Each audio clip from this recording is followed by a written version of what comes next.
What's up guys, you're watching Life by TCG. I got a modern video for you today. This is a quick update for my Enduring Ideal deck. I've done a longer video on this list before, so you can look that up on my channel. So I'm not going to be going into like exactly how the deck works, all the like different combos and things. I assume you know most of that already. This is going to just be like a little fine-tuning, refinement exercise. So I'm just going to quickly run through it. The mana base, compared to the list previously, I cut the Castle Ardenvale and I added 2 more planes. So I have 1 Mistveil Plains, 1 Hall of Heliod's Generosity, 1 Arch of Orazca, 4 Nykthos, 4 the white-red temple, and then 12 snow-covered plains. So just the deck is a little bit mana hungry, so I wanted to add a land, and the Castle Ardenvale. The problem with that Castle Ardenvale in a deck like this is that it's not very effective as a win condition.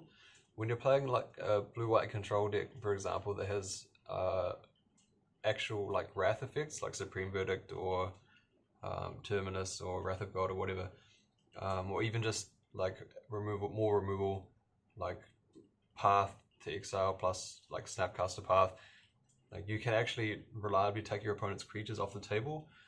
And in that case, Castle Ardenvale becomes like a legit win condition. But when you're using Ruined Halo instead of things like Wrath of God or Path to Exile to protect yourself, then your opponent plays a Tarmogoyf, you Ruined Halo their Tarmogoyf. Now their Tarmogoyf is just going to be back on defense the whole game, and it can easily block all of your human tokens. Like, you're never going to have an effective attack. So basically the best thing that Castle Ardenvale could do was just make a token every turn to chump block in a situation where you didn't have that Ruined Halo for their Tarmogoyf. And while that's not the worst, paying like 4 mana every turn just for a Mazavith only on creatures that have no evasion, like it just wasn't really good enough. And having more snowlands lets you cast the On Thin Ice more reliably, so and just have more untapped lands on turn 2 for the Ruined Halos and things. So yeah, I'm pretty happy with that. All these other lands are still solid.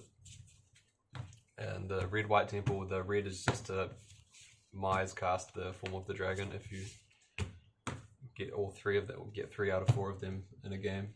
But you can play any scry land basically as long as it's white. 4 Enduring Ideal, of course, the main win condition of the deck. 4 Wall of Omens, the only creatures, just for value and to provide devotion, a bit of velocity, like cantrip through the deck, and defend yourself from attackers, makes sense. 4 Lotus Bloom to help cast the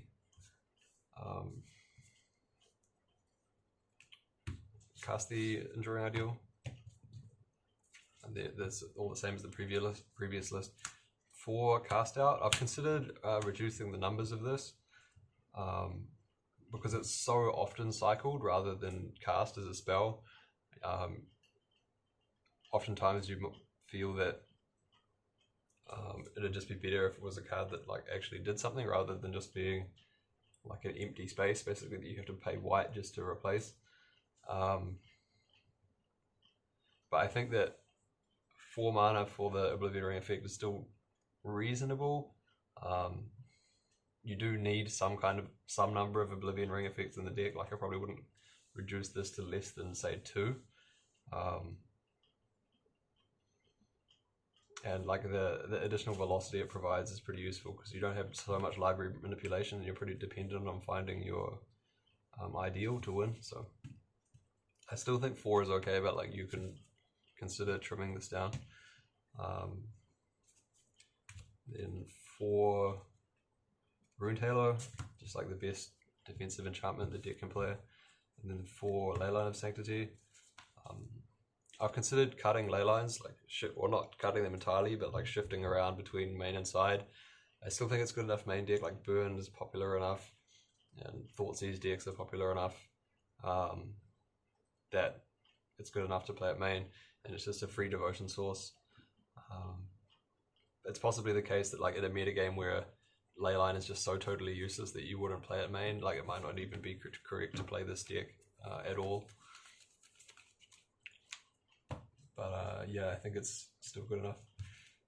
Then the Enduring Ideal package is still mostly the same.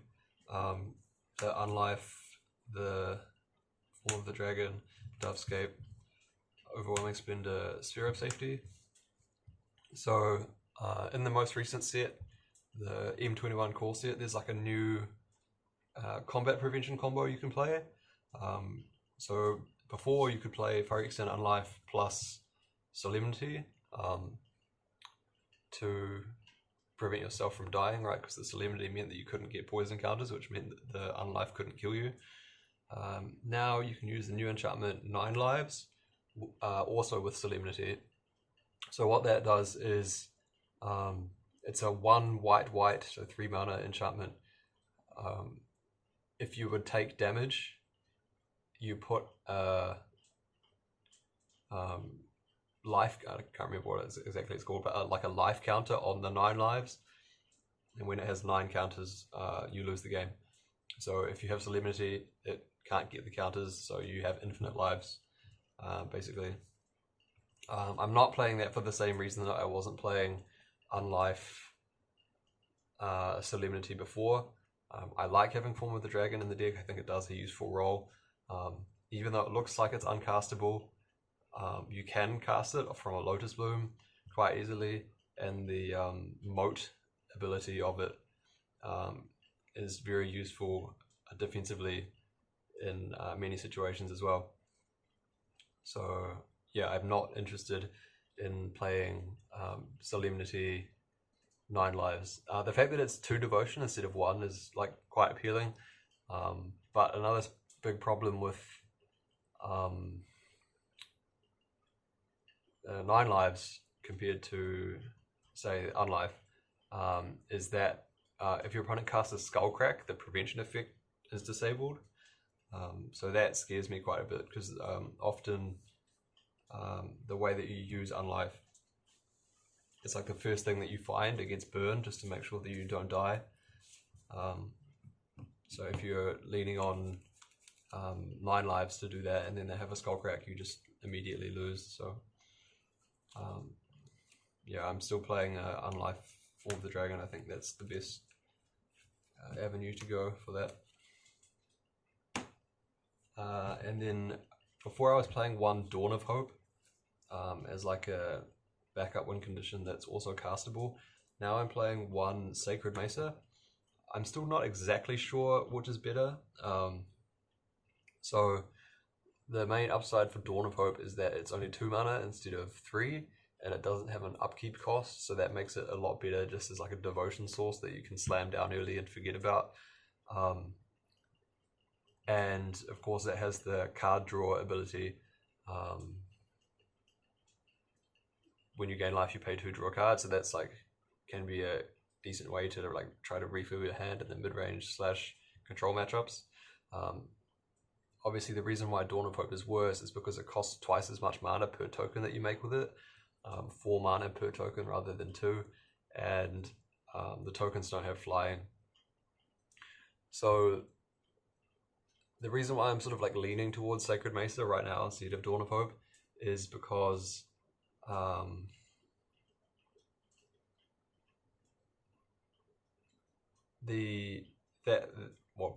just that part of the card,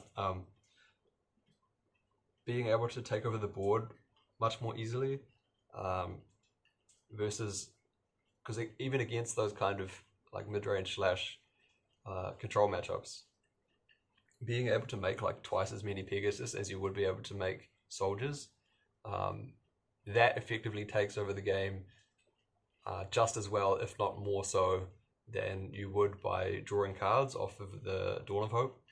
And it's much better at stabilizing you when you top deck it, because you can make so many more tokens for less mana, and the tokens also have flying.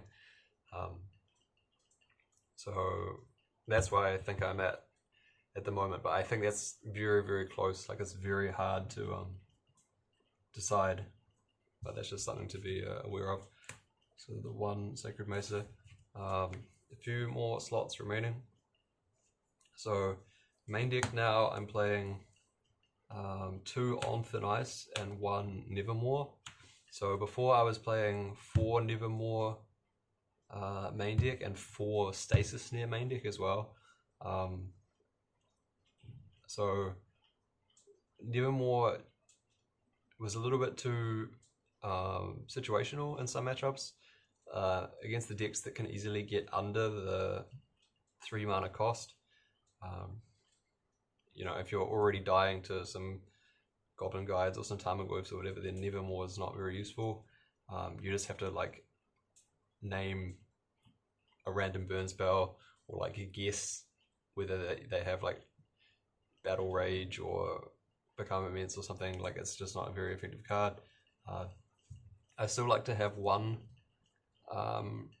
main, because that's the other thing about it, is it gets a lot worse in multiples. Like, if your opponent's playing let's say Ad Nauseam or whatever, you know, like once you name the Ad Nauseam, like the additional copies of Nevermore don't really do that much. So I guess maybe that's not as true right now because of the new build that can easily win with the like Spoils Oracle kill. So maybe not the cleanest example, but you get the point. So yeah, so I still like having the 1, just because in some matchups it is still strong, and you can sort of use it as like a part of your ideal toolbox. You can name Decay to protect your Unlife, or you name stuff that has a cast trigger like Ulamog, because Dovescape and Overwhelming Splendor can't stop it. So it's pretty high impact for a 1-of, and just also not a bad card to cast a reasonable amount of the time. And then Stasis Snare, I don't think that card is terrible. You know, the 2 devotion can matter, but I think most of the time if you're going to lose to a creature, it's because you couldn't answer it within an early time frame. And in that case, the On Thin Ice is just much better because it only costs 1 mana rather than 3. So that's why I made that switch. And we also have these 4 mystery cards, which I haven't revealed yet. So the last cards in the main deck are 4 copies of Astral Drift. This is a bit of a interesting one, I think. So what does this card do for the deck? So the first thing to understand is that you basically never cast it. It's only in the deck for the cycling effect, even though it's a white enchantment. In theory, you could play it to get some devotion, and you have like enough cycling stuff in the deck that you could get some value out of having it in play if you drew a hand that was like full of cyclers, but that's so unlikely. I don't really think it's worth considering. So what does it do when you cycle it? Exile target creature until the next end step. As simple as that.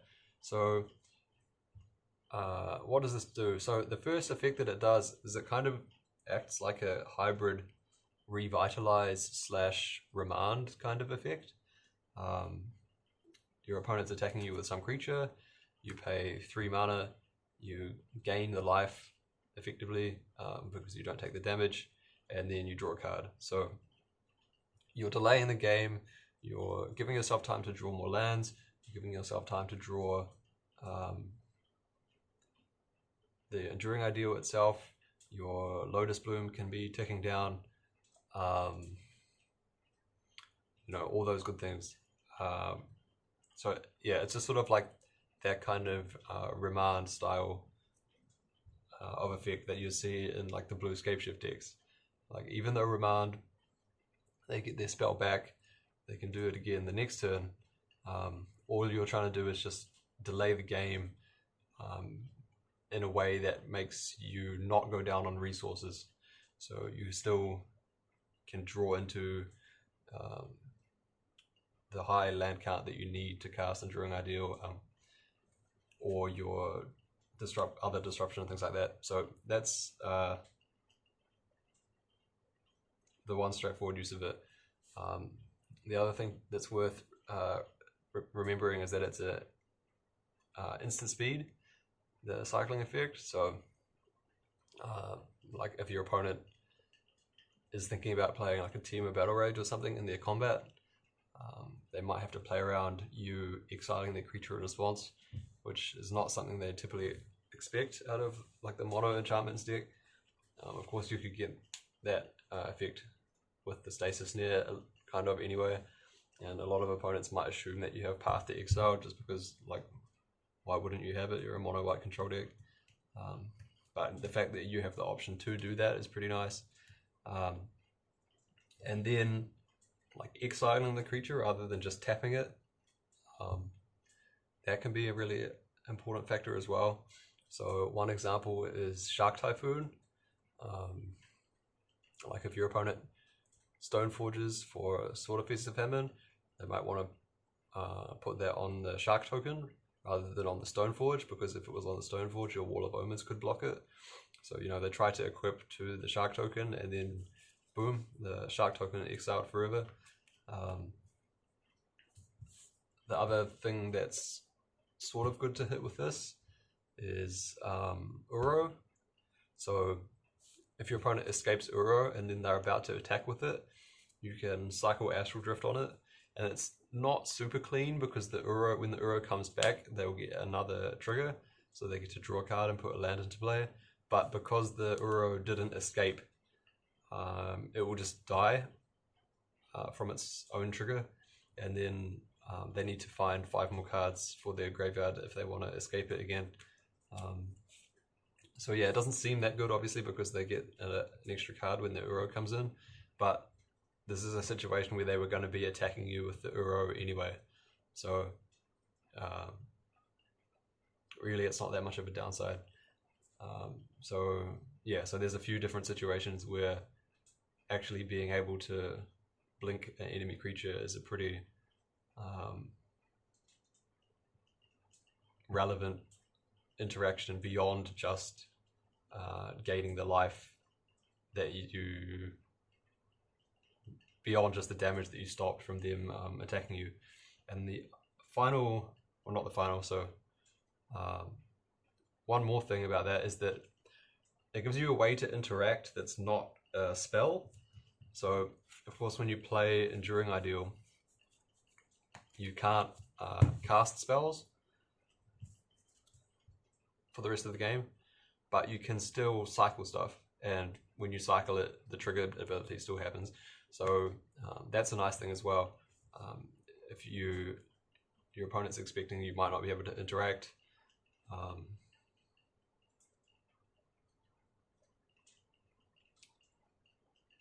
and then all of a sudden, you know, you exile one of the creatures and gives you another turn to search up a different enchantment, and then maybe after that they're locked out of the game. You know, that's the kind of thing you can do with it. Again, that's pretty fringe because like there's not many situations you can imagine where that might come up, but it is something to be aware of. The other thing that's nice with Astral Drift is that with Wall of Heliod's generosity, if you have enough mana, you can put it on top of your library every turn and then draw it and then cycle it. So effectively you're fogging or like Maze of Ith one creature per turn, but you're not going down on cards, right? Because the cycles, it just replaces itself. So that's a nice thing to be able to have access to as well. Yeah, just having the Wall of Heliod to get this back anytime you need it, quite strong. And then of course, one of the most important things about it because otherwise, like despite all the upside, it really isn't that much better than a card like Revitalize. Like really most of the time all it's doing is just stalling the opponent a bit and then drawing you a card. But the deck is also playing for Wall of Omens. So a lot of the time this is just a white divination because you cycle it on your own Wall of Omens. You draw a card from the cycling, then your Wall of Omens comes back and you draw another card. So it's like a 2-mana white instant. Better than divination because it's an instant that draws you 2 cards.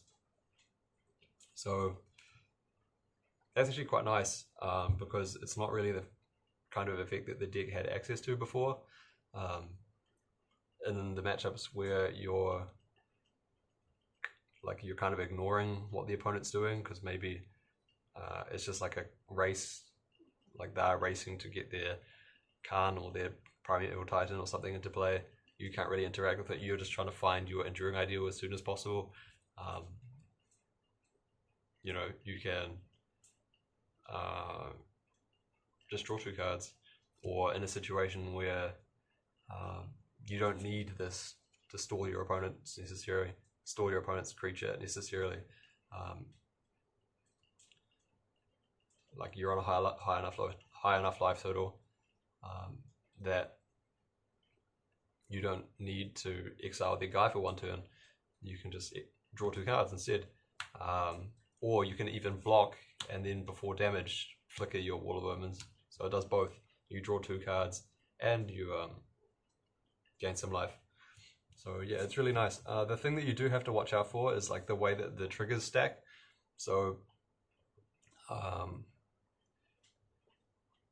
if you want to leave up mana for your opponent's turn, but then have 2 new cards in your hand for your next main phase, what you have to do is cycle this in your opponent's second main phase. So you'll exile this, draw a card from the cycling, then when the end step begins it will trigger, then the Wall of Omens will come back, and then you draw another card and then you untap and take your turn. Because if you cycle it in your opponent's end step, then it will exile, you draw a card from the cycling, but then because the end step already began, the trigger won't happen this turn. You will untap, take your turn, and then this will come back at the end of your own turn. So you draw 1 card in your end step where you can't use it, most likely. So that's just something to be aware of. So you can use this to your advantage though with Astral Drift as well, because if your opponent has like a meddling mage or something that you really want to get off the board, you can Astral Drift it in your opponent's end step, then untap, take your turn, and then in your main phase it will be temporarily gone. So that will allow you to resolve your Enduring Ideal or whatever you need to do. So that's important to be aware of as well. But with the Wall of Omens trick, a lot of the time you just want to cycle Astral Drift in your own main phase anyway, if you're planning to do that, because if you happen to draw a Lotus Bloom off it, you can suspend it straight away. That's usually more impactful than just leaving up 3 mana in your opponent's turn, because you know obviously you're a mono white enchantments deck. You're not really bluffing much by leaving 3 mana open, and getting the Lotus Bloom down 1 turn earlier can be a pretty big deal sometimes. So that's something to be aware of as well. So yeah, while it looks like a really like sort of underpowered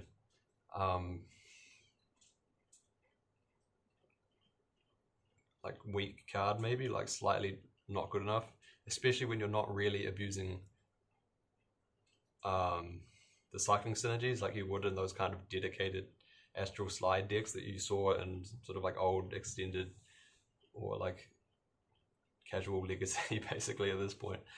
It looks like it shouldn't be good enough, but like the remand effect is like actually not that bad, and this is enough relevant synergy with the kind of style of deck that you're playing that I think it actually is pretty solid. And just having that extra velocity is sort of difficult to appreciate, but I think it does make a difference in the long run, especially when you're playing a deck that has so little in the way of card manipulation, card draw, cantrips, things like that. So yeah, that's the end of the main deck.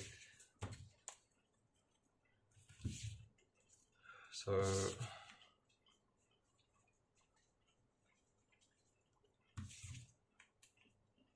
just to recap it, 1 Hall of Heliod, 1 Mistveil Plains, 1 Arch of Orazca, 4 Temple of Triumph, 4 Nykthos Shrine to Nyx, 12 Snow-Covered Plains,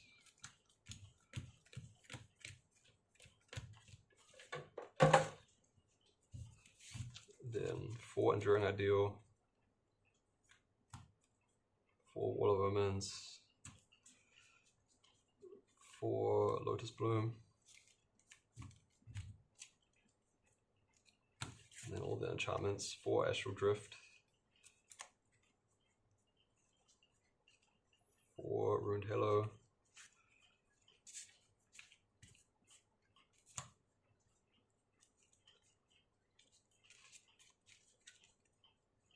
4 Leyline of Sanctity, 4 Cast Out,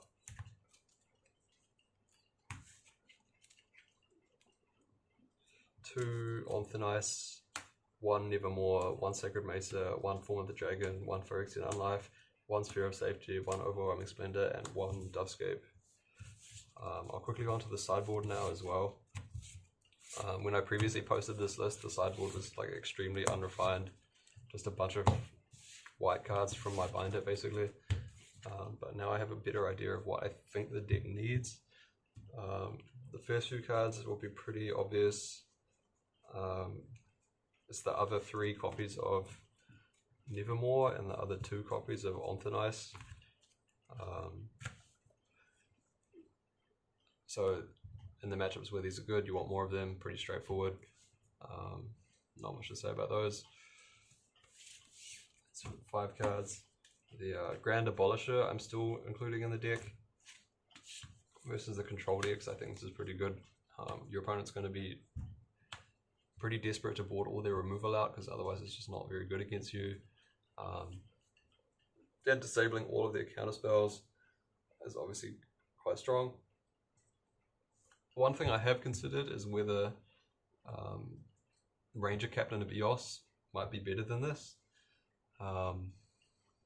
Because usually you only really care about one big key turn to resolve your Enduring Ideal. You don't necessarily need to have this effect in play every turn to make use of it. So the fact that you have to sacrifice the captain in the turn that you want your spell to be uncounterable isn't that bad. So that's one thing. And of course you can float the mana off Nykthos and get the credit for the 2 devotion from the captain and then sack it. So that works fine. It's just whether you can figure out a way to take advantage of the ability to tutor for a 1-drop. So like possible options are some kind of like value card advantage thing, which makes sense in the matchups you would want it. So Thraben Inspector even might be fine, or Weathered Wayfarer is another possibility. Some kind of win condition, like a thing that you can turn into a threat. So there's a few things that start out at 1 mana, but then they power up to be like quite strong. So like Figure of Destiny might be okay, or what's the white knight that levels up? Student of Warfare, that kind of thing. And even Removal Spell. So like Giant Killer is a 1 CMC white creature. It has the adventure which destroys a large creature, and then you can cast the creature mode, which is just like a tapper. So that card's okay as well. And in the matchups like Shadow, where they have big creatures plus counter spells, that effect could be pretty good as well. So if you can find a thing that like makes that library searching effect good enough, then Ranger Captain could be better than this. But then you have to find space for those 1-drop creatures as well. And just the fact that this is only 2 mana rather than 3, and it gives you the anti-counter spell effect permanently. Like, while it's not super useful, I mean, it's not irrelevant either, so that's why I'm just sticking with Grand Abolisher for now. But I think that decision, whether you play this Abolisher or the Captain, I think it's pretty close.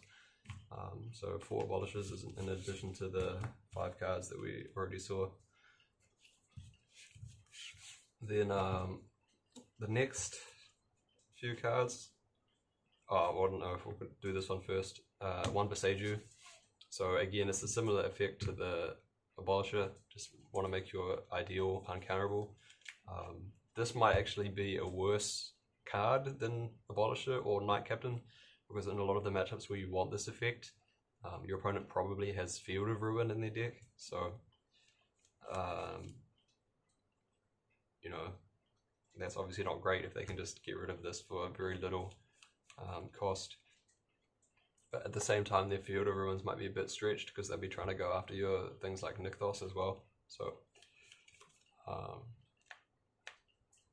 overall, this is probably still correct, I think. So the 1 Boseiju. Then the next 4 cards, slightly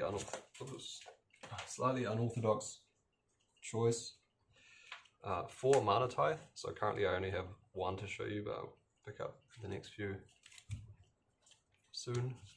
So the reason why you play this card is because there are enough matchups where the game is effectively just a race.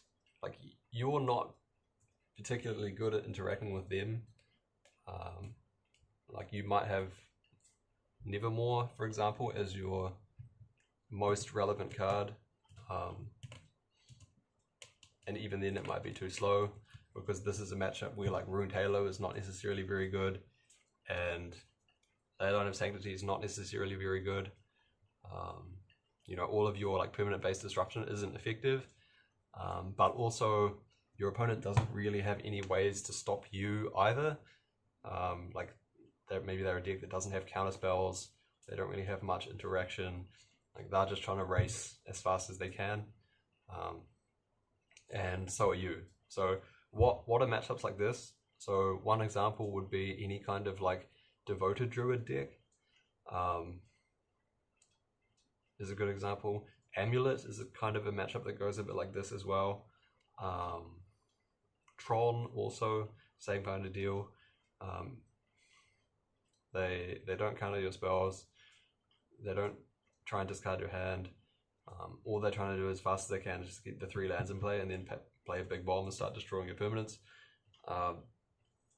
So these are all like various different matchups that are not all susceptible to the same thing. Like, Path to Exile might be good against the Devoted Druid decks, but obviously against Tron it's extremely bad. Same deal versus Amulet. Like, Path is okay, but not super great. Yeah, so this is why I have Mana Tithe, just for those kind of matchups where like your main way of winning is going to be Lotus Bloom, turn 4 lands, ideal, kill them. So in that case, you can afford to play this kind of effect that like doesn't contribute to devotion and gets quite a lot worse as the game goes longer,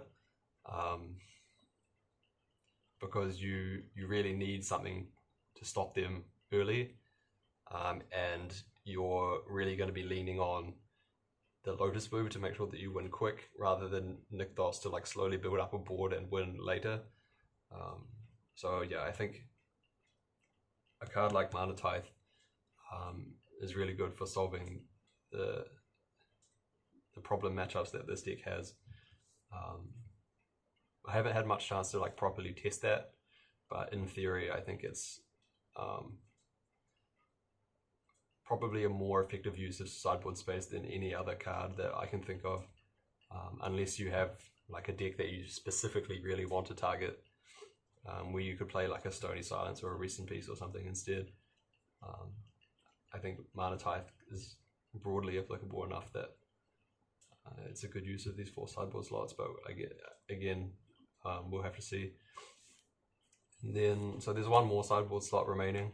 I think what this the slot should be is just like another generic, powerful kind of finisher style card, just something that you can board in like mid-range or any generic matchups to just do something.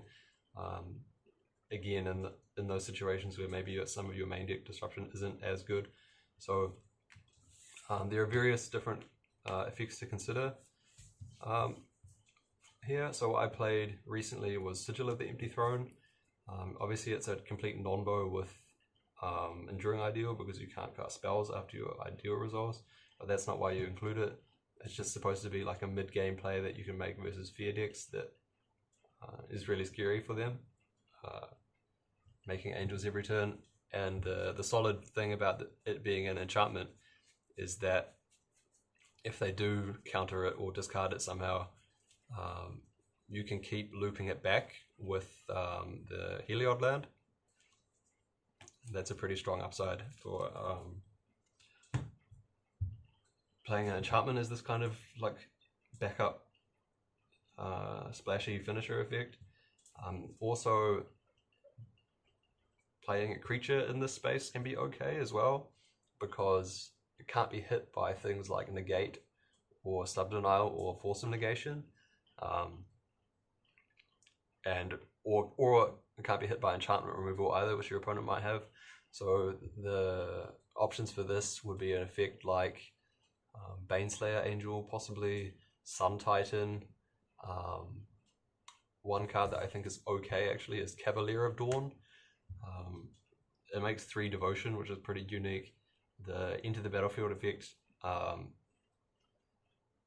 is pretty relevant. Like, it can destroy some problem permanents that you might have a lot of trouble with, like Ashiok, for example, that kind of thing. It has a lot of synergy with Astral Drift, so you can blink it to destroy more things. When it dies, you can get the cycling enchantments back to your hand. You can blink out the Golem token so that this can attack more easily, things like that. It's just like an all-rounder card, basically the kind of thing you want for that slot. And then the other option is to play like an instant or a sorcery, because it has more synergy with the Boseiju. But like, there aren't really too many good options for that. Approach of the Second Sun is just way too slow. I don't think that's a realistic choice. And again, you want it to be something that can like fight over the board, in case your opponent has like planeswalkers and things. So the most realistic card I could think of that's a sorcery that you would want to play in this slot is something like Finale of Glory.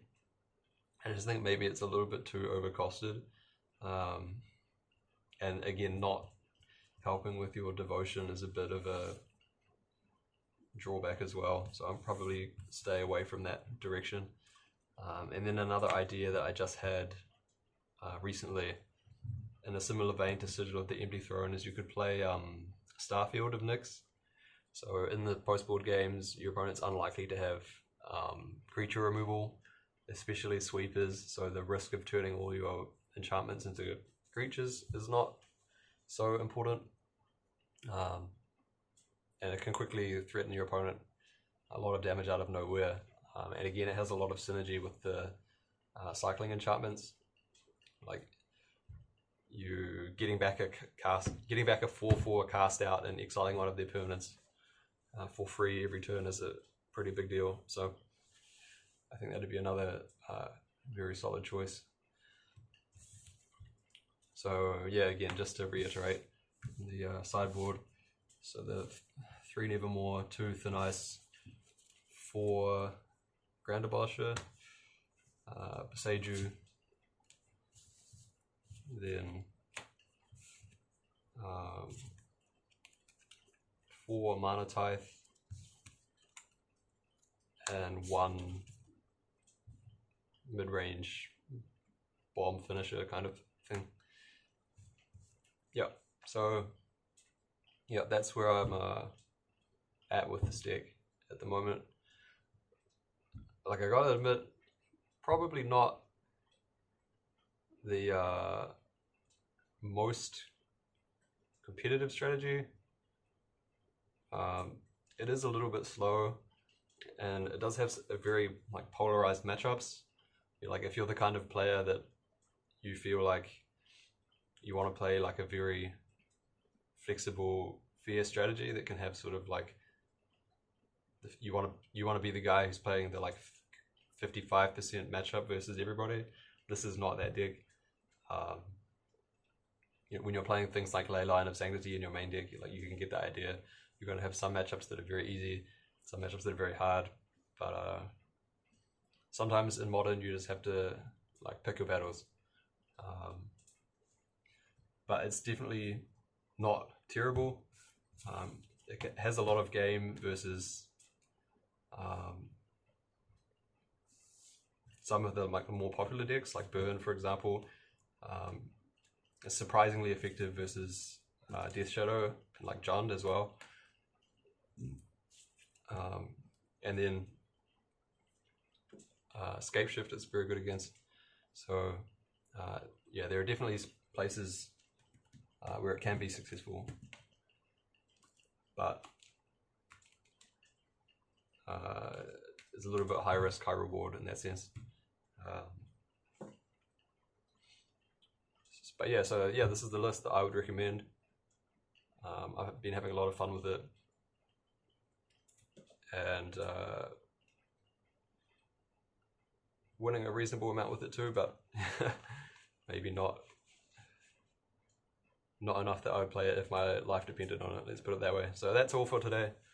This has been Life ITCG signing up.